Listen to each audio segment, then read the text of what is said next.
Voice barely above a whisper, a girl around 10 years old offered a dime. It was probably her sister who seemed to be by her, or rather hiding a bit behind her.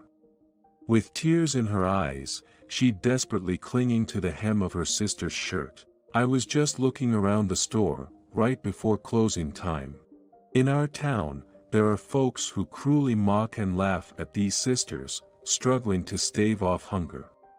I sure as heck didn't want to act like them. If I couldn't fill the stomachs of the two young kids in front of me, I doubted I could satisfy any customer's hunger either. So, I invited the two of them into the shop, and said, "Come on in." They entered hesitantly, cautiously stepping into the inside. "Just take a seat and wait." I made pizza for the two of them. With the pizza in front of them, the older sister asked apologetically, withholding only a dime. Is it really okay to have two? "Please, go ahead and enjoy," I said. They both started eating with gusto, taking big bites. They looked at me with sparkling eyes, repeatedly saying, Delicious, very delicious. Back then, I didn't realize at all that these two pieces of pizza would greatly change my life. My name is Robert Wilson. My family has owned a diner since my grandfather's generation. I took over the business when I was 21 years old.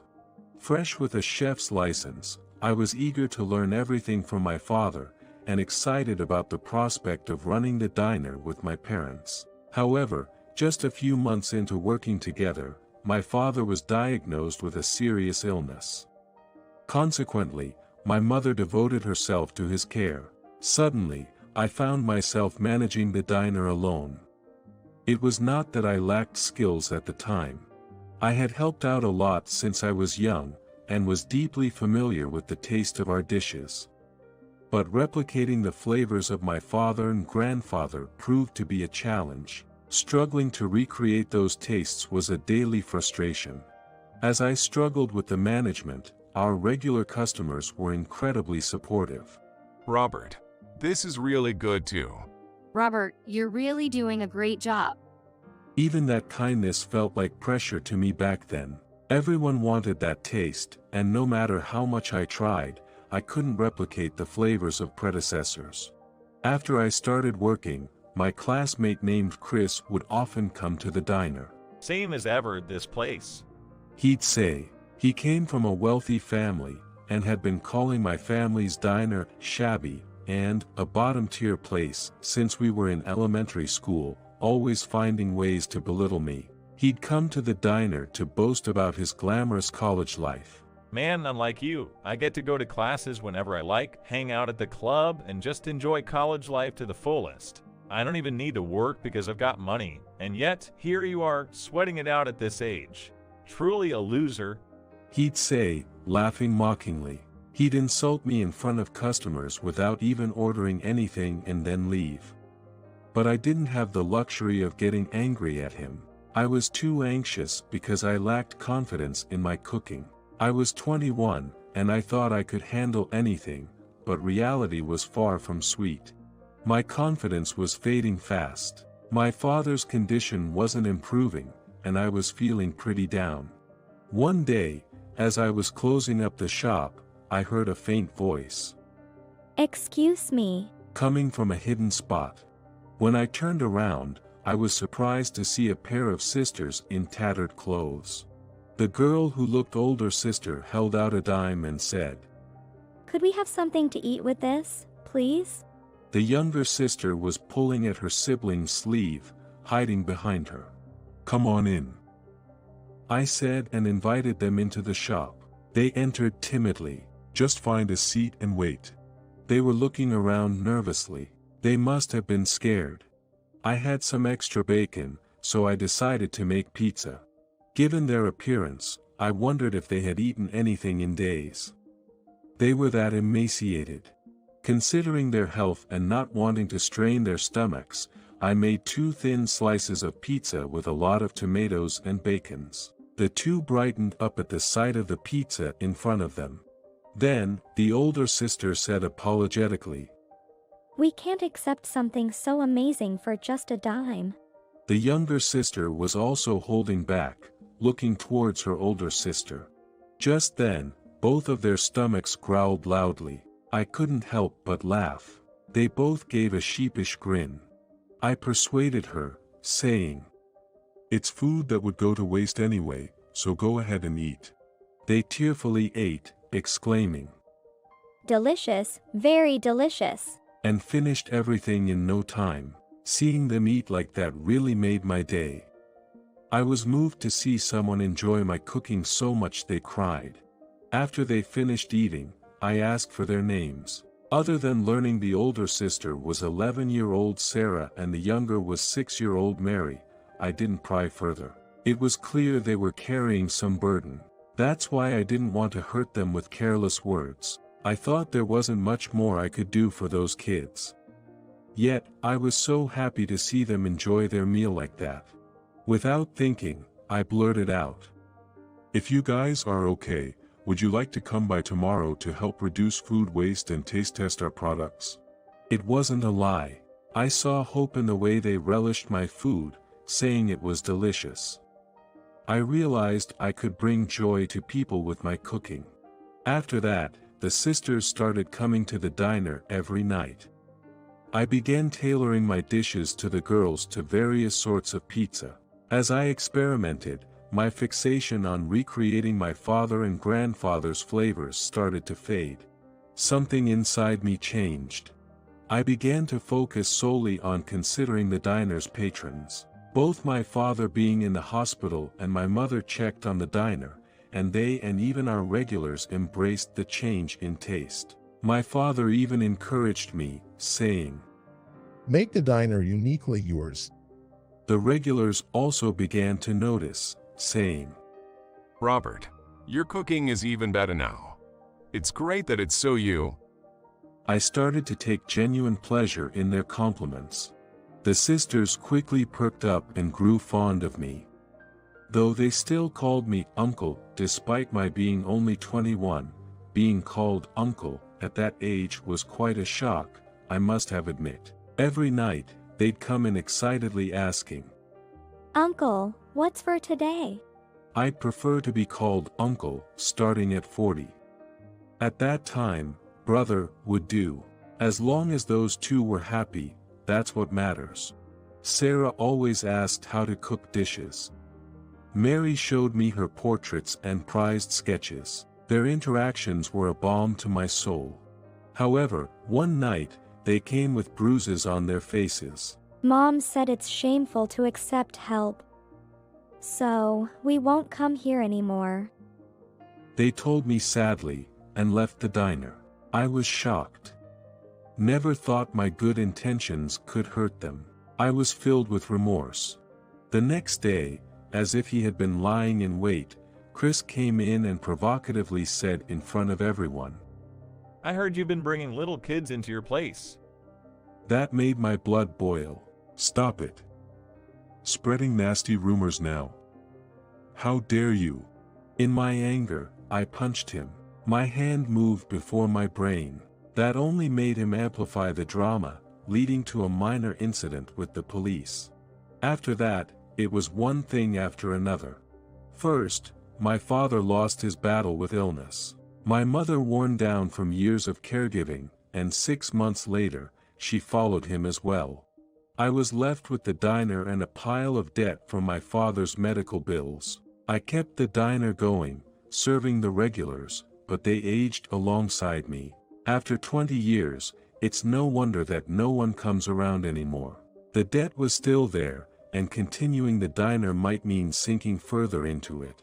In the midst of those quiet days, Chris visited the diner after a long absence. Having graduated college and become a businessperson, he boasted about his successes, and laughed to call me a loser and a living embarrassment. Then, he had the nerve to say, How about I help you out, you loser? He was running a fast food chain, even I had heard of. He planned to buy my diner and land, and to build a new store on the site. The amount on the contract was meager, but his offer to let you wash dishes out of pity, made me wonder if being debt-free with a job wouldn't be so bad. That's how worn down I was back then. But I couldn't decide right away. Alright, let me think about it. Was my way of holding on to some dignity. The next day, as I hung the signboard out of habit, I saw two women approaching. One had a very short, almost buzz cut. The other one had an intricate, asymmetrical hairstyle. Their demeanor and clothes were refined too. They didn't seem like they had business with a place like mine.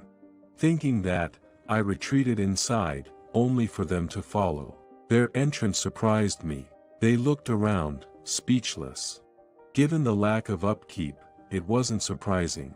This place isn't meant for well-off folks like you two. I almost said out loud. As I grumbled to myself, the two of them ordered pizza. With a sigh, I headed to the kitchen. In frustration, I haphazardly prepared 2 servings. The woman with the short hair grimaced at the first bite. It seemed she found it unpalatable. This place wasn't meant for you. I thought bitterly. The other one sighed as she began to eat, looking over the rundown diner. I was on the verge of voicing my complaints. Just as I was feeling quite displeased, the short-haired woman exclaimed in a voice on the verge of tears. What happened to you, Uncle? The other one said. Sarah, that's why we're here. And with a deep breath, the first looked into my eyes and said, We've come to repay you. I was taken aback, but I clearly remembered their voices. To my surprise, the two of them were the grown-up sisters. The short hair was Sarah. The one with the elaborate hairstyle was Mary. I didn't recognize you both. You've changed so much from back then. Uncle here is quite surprised. It's strange to call myself uncle. At 43, it's inevitable. It's a fitting title now. Sarah's a chef and Mary's an interior designer. Without letting the stunned me get a word in, they insisted. Leave the diner's makeover to us. Sarah noticed the documents left on the table. They were Chris's contract. She picked it up, saying, This is what this is for. And tore it, making Mary laugh. Things moved quickly after that. Under Mary's guidance and without much expense, the interior became stylish. Just a few days of temporary closure, and the diner's ambience had transformed, blending its traditional retro feel with modern touches. Sarah suggested focusing solely on pizza to manage the limited budget and prevent food waste. I was amazed when I tasted the pizza she had experimented with. It was identical to my own recipe. Even hers was definitely more delicious. She proudly said, I found my goal and the start of my life because of that pizza. Without it, we wouldn't be who we are today. She looked so dignified, and Mary was nodding emphatically too. Thanks to the connections they had built up over time, the diner began to buzz with life in just a month. One day, I made a point of thanking them both. Sarah, Mary, thank you. Both beamed with pride. I then voiced the apology I had long intended to make. That was about the thing I had always been bothering me inside. I hadn't asked them why they were in such a ragged state or why they came to my shop with just a dime, trying to be considerate of their feelings. Or maybe, I couldn't ask. But as a result, their parent had inflicted injuries on them. I took pleasure in being adored but failed to do what an adult should, like seeking help from the appropriate authorities. Perhaps I was unconsciously avoiding getting involved in troublesome matters. I might have hurt you too with my actions. Looking back, it was selfish and cruel. I know it's too late, but I'm sorry. I said, but they laughed and forgave me. Why so formal all of a sudden, Uncle? It's thanks to you. Someone who considered us a bother wouldn't have given us such happy times. Mary said. Being welcomed without any questions asked made me happy. Sarah shared. I was overcome with an indescribable feeling. Just as I hesitated, wondering if it was the time to ask, the door slammed open violently. Chris barged in at just that moment. Grinning, he pressed me. So you're not selling the land after all? My resolve was clear. I have no intention of selling this diner that my friends helped revive, I stated firmly. I looked at the sisters. They nodded vigorously in agreement. Seeing them, Chris' smirk twisted even more as he began. Oh, it's you guys, huh? Scum always clings to the bottom, right? The sisters glared at him sharply. With a laugh, he mockingly said, Ooh, scary. And added, Well, you'll regret this soon enough. Before leaving the diner, were Chris, Sarah, and Mary acquainted? As this question crossed my mind, the sisters began to share their entire story with me. Turns out, they were Chris' stepsisters. Their mother was a mistress abandoned by Chris' father. She lived without providing well for her daughters.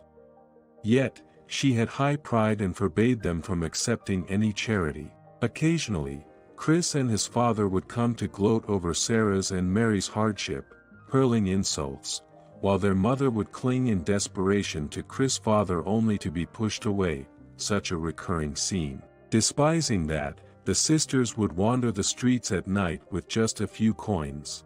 For young Sarah and Mary, home was a place of fear that their mother was bullied and she also scolded them. You were the only one who treated us decently. Mary shared. Paying even just a dime was our pride. Guess we're our mother's daughters. Our mother is a pitiful person. We don't hold any grudges. But we can't forgive Chris. Sarah emphasized at the end. They stopped coming to my place initially because of Chris' directive. It was his father who had hit them, causing the bruises. Seeing the bruise on their faces, the sisters' mother finally woke up, and took the two of them back to their grandparents' home in the countryside. She apologized to our grandparents, even to the home she disliked. For the first time, our mother truly cared for us, said Sarah and Mary, wiping away tears. Memories of those times must have resurfaced for them. Their mother, who had turned her life around and worked hard, passed away last year. Until then, each had been pursuing their dreams. Sarah became a chef inspired by my cooking, and Mary became a designer from contemplating the art for my diner. Losing their mother, coming to me was inevitable for them. But they found both the diner and me lifeless. Though initially shocked, they thought, now is the time to repay Uncle. I appreciated their actions again. We'll work hard together now, I declared with all my might. Chris built a new store right across from ours. Was this what he meant by saying we'd regret it? Such a typical move from him. For the first week, it was clear we were losing customers to him. But as I panicked, the sisters confidently assured me, it's okay. Our customers will come back. They were calm and collected. Indeed, as the week turned, our customers started returning. In fact, it seemed like the number of customers gradually increased. I was astonished that things turned out exactly as they said. Non-franchise pizza shops were rare in the area. Sarah's advice was spot on. That was a strategic win. Moreover, we adapted the taste and preparation of our pizzas according to customer requests. Though it reduces turnover, being right across from a chain store, this unique approach adds a sense of exclusivity. That was highlighted in a review by a magazine that came to interview us. It praised the calm atmosphere and stylish yet unpretentious interior of our diner. Mary was delighted by that. This is my taste and skill being recognized. It feels so good to be appreciated like this, she said. Both Sarah and I were happy, knowing Mary's hard work. Within half a year, Chris' store had closed down. It's not unusual for chain stores to fail quickly, but I couldn't help feeling somewhat pleased. However, the story didn't end there. On a regular day off in the evening, my eyes caught a page in a sample weekly magazine sent by the publishing company that had interviewed us. The article was about a coup in the company where Chris served as president and his father as chairman. As I read on, it talked about years of autocratic management, doubts about family-run business practices, their tyrannical behavior, and their reckless indulgences in money and women, etc. Such a scandalous narrative. Without knowing the sisters, one might dismiss it as typical exaggerated tabloid fodder. Serve him right. Sarah commented from behind me, her voice mixed with tears and laughter, revealing her intense emotions. She must have been reading over my shoulder. Well, I had 20 years, so I managed to do various things. I feel vindicated at last. She said, trembling. Warily, I asked. What kind of things? Don't ask. She snapped and darted outside. I realized I might have carelessly broached a sensitive topic. It seems I've hurt her just like I did back then. Mary came beside me and said, Although I don't know everything. And then she shared what the past 20 years had been like for Sarah. She had been training in high-end restaurants while also making connections with people related to the Chris family. It seemed she had a hand in the recent coup. Mary said, There must be many things she can't tell me, and definitely doesn't want to tell you, considering all that's happened. She added with a mischievous expression on her face. For Sarah, you were her first love. I left to find Sarah. She was sitting on a bench by the riverbank. She seemed to have calmed down, but it was evident that she had been crying. She hadn't forgot to repay her debt to me even after 20 years of hardship. Beyond feelings of happiness or pity, I felt a deep sense of respect for her as a person. As I approached her, she stammered. Robert, I'm sorry. I simply offered my hand, saying, Let's go home. We have prep to do for tomorrow, okay? We returned home in silence, holding hands. Since that day, there was an unspoken awareness between us. That much was certain. But I was a decade older than Sarah. She was in elementary school when we first met. Feeling attracted to her is not ethically right, and emotionally, there's resistance. I consulted with Mary, who is 14 years younger. Upon consulting with her, You're such a clueless uncle. You guys are both adults already. With that reaction, it seemed like there was nothing more I could do. In fact, since the two of them arrived, it was clear that Sarah had become the focal point of the kitchen. That stirred up a sense of pride as a chef within me. What matters is how you feel, isn't it? Remember how you felt when you first met us. Mary remarked so with smiling wryly. Amidst those days, I went to visit my parents' graves. My mother, who had cared for my father. My father, who had accepted the change in the restaurant's flavor. I realized that all of those were connected.